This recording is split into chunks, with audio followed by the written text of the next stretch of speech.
ಯುದ್ಧದಿಂದ ಗೃಹ ಮತ್ತು ವಾಣಿಜ್ಯ ಬಳಕೆಯ ಸಿಲಿಂಡರ್ ಅಭಾವ. ಸಿಲಿಂಡರ್ ಸಿಗದ್ದಕ್ಕೆ ಕೆರೋಸಿನ್ ಒಲೆಯ ಮೊರೆ ಹೋಗಿದ್ದಾರೆ ಮಂದಿ. ಕಾರವಾರದ ಸುಂಕೇರಿಕರ್ ಅಂಗಡಿಯಲ್ಲಿ ಕೆರೋಸಿನ್ ಒಲೆ ಮಾರಾಟ ಆಗ್ತಾ ಇದೆ. ಗ್ಯಾಸ್ ಏಜೆನ್ಸಿ ಮುಂದೆ ಗ್ರಾಹಕರು ಕ್ಯೂ ನಿಂತರೂ ಸಿಲಿಂಡರ್ ಸಿಗ್ತಾ ಇಲ್ಲ. ಅರಣ್ಯ ಇಲಾಖೆಯ ನಿಯಮದಿಂದ ಸೌದೆ ಒಲೆಗೆ ಕಟ್ಟಿಗೆನೂ ಸಿಗ್ತಾ ಇಲ್ಲ. ಹೀಗಾಗಿ ಕೆರೋಸಿನ್ ಒಲೆ ಖರೀದಿಗೆ ಕಾರವಾರದ ಜನರು ಮುಗಿಬಿದ್ದಿದ್ದಾರೆ. ಒಂದ್ ಕಡೆ ಸಿಲಿಂಡರ್ ಲಭ್ಯ ಇಲ್ಲ, ಕ್ಯೂ ನಿಂತರೂ ಸಿಲಿಂಡರ್ಗಳು ಸಿಗ್ತಾ ಇಲ್ಲ ಏಜೆನ್ಸಿ ಮುಂದೆ. ಈಗ ಜನ ಕೆರೋಸಿನ್ ಒಲೆ ಮೊರೆ ಹೋಗ್ತಿದ್ದಾರೆ. ಅಡಿಗೆ ಅನಿಲದ ಅಭಾವದ ಹಿನ್ನೆಲೆಯಲ್ಲಿ ಕಾರವಾರದ ಜನ ಸೀಮೆಎಣ್ಣೆ ಸ್ಟೋವ್ನ ಮೊರೆ ಹೋಗಿರುವಂಥದ್ದು. ನಾವೀಗ ಕಾರವಾರದ ಸಂಡೇ ಮಾರ್ಕೆಟ್ನಲ್ಲಿರುವ ಸುಂಕೇರಿಕರ್ ಅವರ ಅಂಗಡಿಯಲ್ಲಿದ್ದೇವೆ.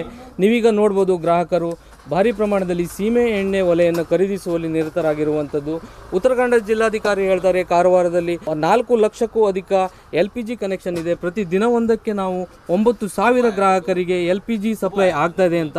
ಆದರೆ ಕಾರವಾರದಲ್ಲಿ ಸರಿಯಾದ ಪ್ರಮಾಣದಲ್ಲಿ ಗೃಹ ಬಳಕೆ ಮತ್ತು ವಾಣಿಜ್ಯ ಬಳಕೆಯ ಸಿಲಿಂಡರ್ ಲಭ್ಯತೆ ಇರದ ಹಿನ್ನೆಲೆಯಲ್ಲಿ ಕಾರವಾರದ ಗ್ರಾಮೀಣ ಭಾಗದ ಜನರು ಹೆಚ್ಚಾಗಿ ಸೀಮೆ ಎಣ್ಣೆ ಒಲೆಯ ಮೊರೆ ಹೋಗಿರುವಂಥದ್ದು. ನಾವೀಗ ಗ್ರಾಹಕರನ್ನೇ ಕೇಳೋಣ, ಬನ್ನಿ. ನೀವು ಏನನ್ನ ಖರೀದಿ ಮಾಡಕ್ಕೆ ಬಂದಿದ್ದೀರಿ? ನಾನು ಸರ್ ಸ್ಟೋವನ್ನು ಖರೀದಿ ಮಾಡಿ ಬಂದಿದ್ದು. ಈಗ ಇದು ಸಿಗ್ತಾ ಇಲ್ಲ. LPG 1 ತಿಂಗಳಿಗೆ ಒಂದ್ಸಲ ಬರ್ತಾ ಇದೆ. ನಮ್ಗಷ್ಟು ಇದಾಗ್ತಾ ಇಲ್ಲ. ಸ್ವಲ್ಪ ಅಡುಗೆನೂ ಇದಾಗ್ತಾ ಇದೆ. ಇದ್ರ ಸಲುವಾಗಿ ಇದು ಖರೀದಿ ಮಾಡುವಂತ ಬಂದಿದ್ರು. ಈಗ ಇದು ಸೀಮೆಎಣ್ಣೆನೂ ಸರಿ ಸಿಗ್ತಾ ಇಲ್ಲ, ನಮಗೆ ಕಟ್ಟಿಗೆನೂ ಸರಿ ಸಿಗ್ತಾ ಇಲ್ಲ. ಅದೇ ತೊಂದರೆ ಆಗಿದೆ ತುಂಬಾನೇ. ಈ ಗೃಹ ಬಳಕೆಯ ಸಿಲಿಂಡರ್ ಪೂರೈಕೆ ಆಗ್ತಾ ಇಲ್ವಾ? ಹೇಗೆ ನಿಮಗೆ ಆಗ್ತಾ ಇಲ್ಲ? ಏನಂತಾರೆ ಕೇಳಿದ್ರೆ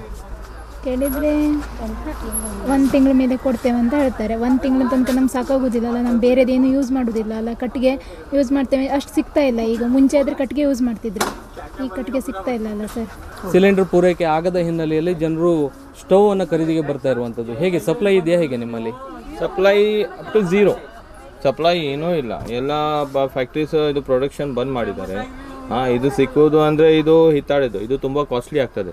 ಯಾಕೆಂದರೆ ಇದು ಟ್ಯಾಂಕ್ ಬ್ರಾಸಿಂದಿದೆ. ಬ್ರಾಸ್ ತುಂಬ ಕಾಸ್ಟ್ಲಿ ಆಗ್ತದೆ. ಈ ಸ್ಟೋವ್ಗೆ ಅಪ್ರಾಕ್ಸಿಮೇಟ್ ರೇಟ್ 2300 ಇದೆ. ಅಷ್ಟು ಇನ್ವೆಸ್ಟ್ ಮಾಡಲಿಕ್ಕೆ ಪಬ್ಲಿಕ್ ರೆಡಿ ಇಲ್ಲ. ಇನ್ನೊಂದು ಕಬ್ಬಿಣ ಸ್ಟೋವ್ ಬರ್ತಾ ಇತ್ತು, ಅದನ್ನು ಸಿಕ್ಕಲ್ಲ ಈಗ.